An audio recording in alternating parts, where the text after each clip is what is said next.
الحمد لله وكفى وسلام على عباده الذين اصطفى أما بعد فأعوذ بالله من الشيطان الرجيم بسم الله الرحمن الرحيم تلك الرسل فضلنا بعضهم على بعض منهم من كلم الله ورفع بعضهم درجات وآتينا عيسى ابن مريم البينات وأيدناه بروح القدس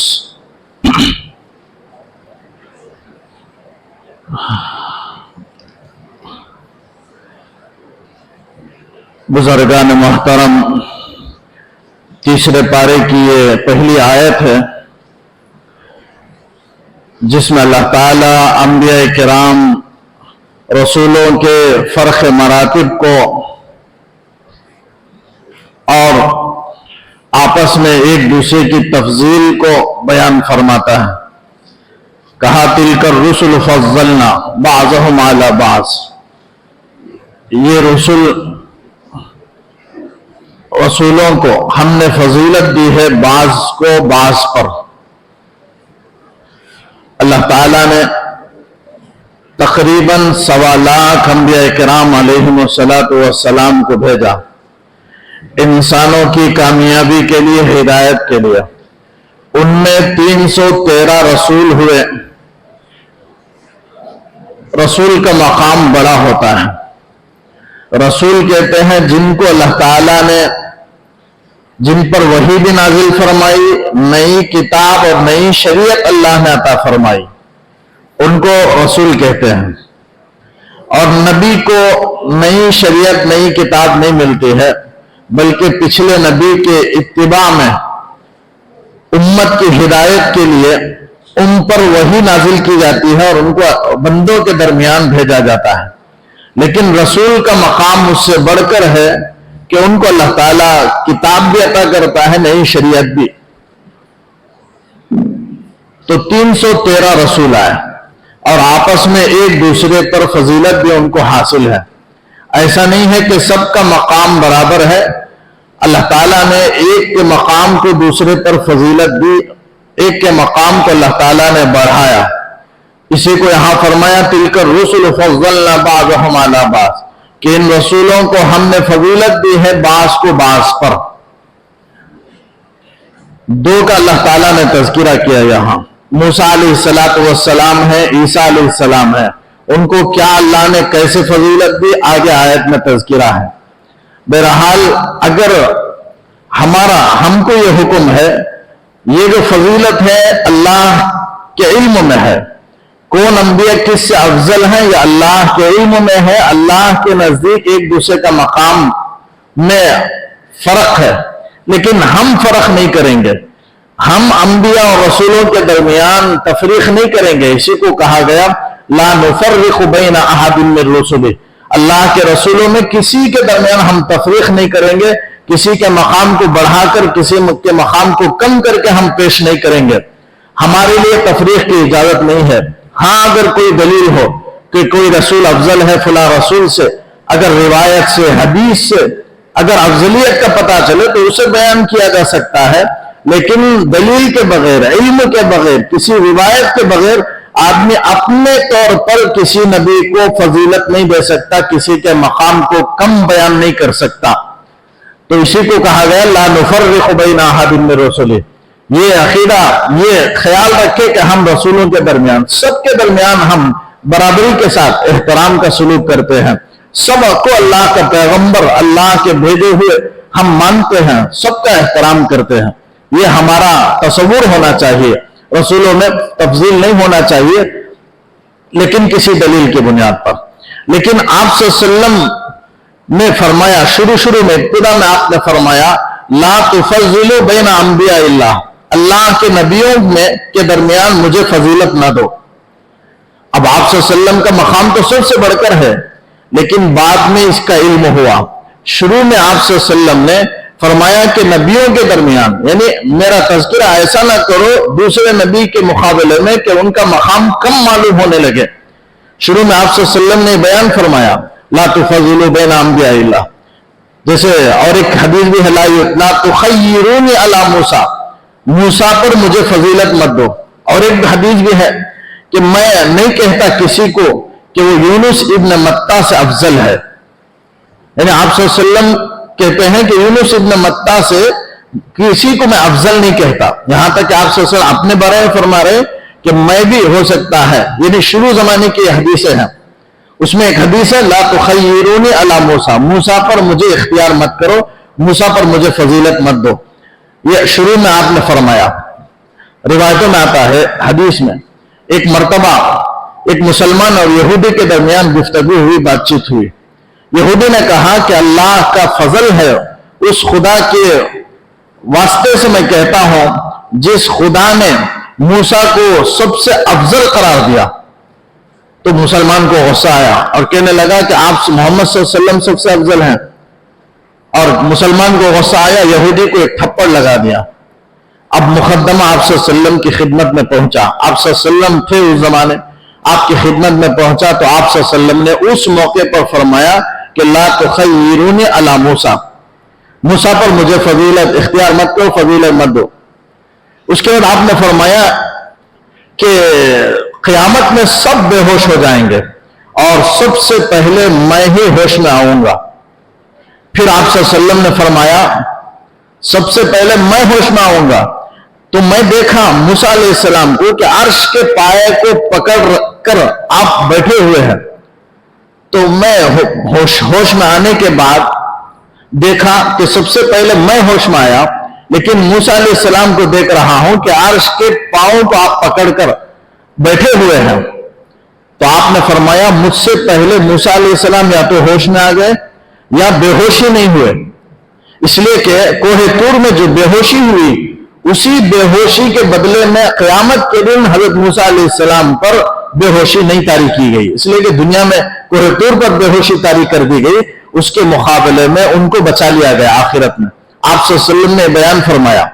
لیکن یہ سب شروع زمانے کی حدیثیں ہیں. بعد میں آپ صلی اللہ علیہ وسلم نے فرمایا, آپ پر وحی نازل ہوئی, اللہ تعالیٰ نے بتایا کہ اے نبی آپ سب سے افضل ہیں. اب آپ صحابہ کو بتا دیں تمام پیغمبروں میں آپ سب سے افضل ہیں, آپ کا مقام اعلیٰ ہے اور برتر ہے. تو اس کے بعد اللہ کے رسول صلی اللہ علیہ وسلم نے فرمایا میں تمام رسولوں میں سب سے بہتر ہوں. اللہ تعالیٰ نے وحی کے ذریعے سے مجھے بات بتائی ہے, انا خیر الرسل وانتم خیر الامہ, میں تمام رسولوں میں بہتر ہوں اور تم بہترین امت ہو. آپ صلی اللہ علیہ وسلم کو وحی کے ذریعے سے جب معلوم ہوئی تو اس کے بعد اللہ کے رسول صلی اللہ علیہ وسلم نے بیان کر دیا کہ میں افضل ہوں. اب آپ صلی اللہ علیہ وسلم کی فضیلت کو بیان کیا جا سکتا ہے, اس لیے کہ دلیل سے معلوم ہو گیا, آپ کی حدیثوں سے روایتوں سے معلوم ہوا کہ آپ کا مقام سب سے بڑھ کر ہے, تمام انبیاء کرام علیہم السلام سے بڑھ کر ہے. یہی وجہ ہے حضرت موسیٰ علیہ السلام کوہ طور پر گئے اللہ سے ہم کلام ہونے کے لیے, لیکن آپ صلی اللہ علیہ وسلم کو ہم کلام ہونے کے لیے اور اللہ سے گفتگو کے لیے اللہ نے آپ صلی اللہ علیہ وسلم کو معراج پر آسمانوں پر بلایا. یہاں تک کہ 2 کمانوں کا فاصلہ بھی نہیں تھا, اس سے کم فاصلہ تھا. آپ اتنا قریب اللہ سے ہو کر کے آپ ہم کلام ہوئے اللہ تعالیٰ سے. تو یہ مقام میں اس سے افضلیت کا پتہ چلتا ہے. اور بھی بے شمار دلائل موجود ہیں. آپ صلی اللہ علیہ وسلم نے فرمایا آپ کے جو تمام انبیاء کو جو مجموعی طور پر جو معجزات عطا کیے گئے وہ مجموعی طور پر آپ کو معجزہ دیا گیا. اس کے علاوہ بہت سارے معجزات آپ کو دیے گئے, جیسے درخت پتھر آپ کو سلام کیا کرتے تھے, آپ کو پہچان لیا کرتے. ایک ستون ہے آپ کی جدائی کی وجہ سے جو حنانہ ستون ہے, آپ ٹیک لگا کر خطبہ دیا کرتے. جب ممبر بنایا گیا آپ صلی اللہ علیہ وسلم ممبر پر خطبہ دینے لگے تو یہ حنانہ ستون رونے لگا, ایسے جیسے بچہ آواز کے ساتھ روتا ہے ویسے رونے لگا. پھر آپ صلی اللہ علیہ وسلم اتر کر آئے اور اسی ستون حنانہ سے آپ نے اسے سینے سے لگایا. تو یہ بے جان چیز ستون آپ کو پہچانتا تھا, آپ سے محبت کیا کرتا تھا. پتھر اور درخت آپ کی بات مانتے تھے اور درخت آپ کے کہنے پر آتے تھے, اور پتھر آپ کے کنکریں آپ کے ہاتھ پر کلمہ پڑی, آپ کی انگلیاں مبارک سے انگشت مبارک سے پانی کا فوارہ نکلا. یہ سب آپ کے معجزات ہیں بے شمار. چاند 2 ٹکڑے ہوئے, آپ صلی اللہ علیہ وسلم کے بے شمار معجزات ہیں. جانور آپ سے ہم کلام ہوتے تھے, آپ کی رسالت کی گواہی دیا کرتے تھے. ہرنی آپ سے آ کر کے اجازت طلب کیا, ہم کلام ہوئی.